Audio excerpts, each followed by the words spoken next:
I'm Katherine. I studied history and politics at York. I graduated in 2018, which feels like ages ago.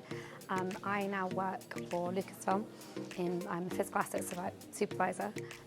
So I work with kind of props, costumes, set deck, vehicles, every physical thing that we use to film. That's what I do. Make your own opportunities, and I know that sounds really hard, but you do kind of just have to be, not annoying, but you do have to go out there. Like, I remember I was too scared to do anything in first year and I didn't.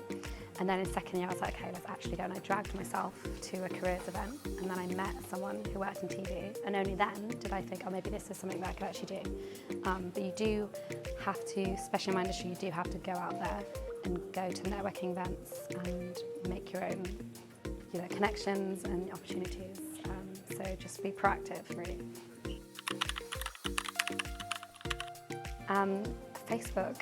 I hate that it's still Facebook, but it kind of is. There's this one Facebook group for runners that nearly everyone gets their first job in. And then you kind of get added to the secret WhatsApp groups. And it's hard to get added to the secret WhatsApp groups, but you just ask nicely. If you know, once you've got one job, ask nicely and they'll add them to you. They'll add you to it, and it's all good. Also, very much tailor your CV to film and TV. It's quite different. Keep it one page. Kind of, even if you've put you've produced a student film, don't put producer on the top of your CV. It's not going to work. And kind of always put what you want to be. Say that I'm an aspiring runner or trainee office runner. So kind of put that on your LinkedIn or your top of your CV. Say what you want to be. Kind of tailor yourself to exactly the thing that you're applying to. So, I thought I wanted to go into politics or something, or work for an NGO. I was like, I'll just study history and see what happens. But then I kind of, at York, met the alumni who actually worked in film and TV and realised it is an option for quote-unquote normal people. It is something that is actually achievable. And of course I did do a film and TV degree, but then I realised production management would be ideal for me because I was station director of YSTV, and that's basically where I made all of my connections and where I got most of my work experience. And how I got my first few jobs was through proving that I'd run a society, that I knew how to use a spreadsheet, make a call sheet, send emails.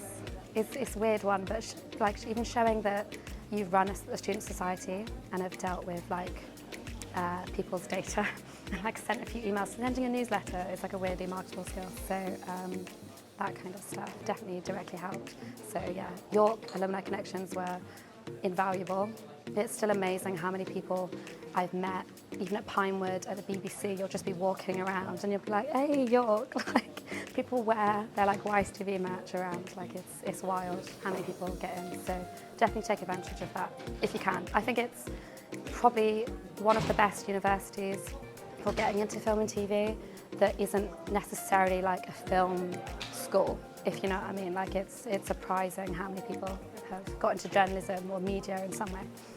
There's so many opportunities at uni in things that you may not be interested in, and you may discover that you love it, and it may become your career. So join, I don't know, the electrical society, if that is still a thing, or the theatre one, and just try your hand at something, and you never know, that might be where you go.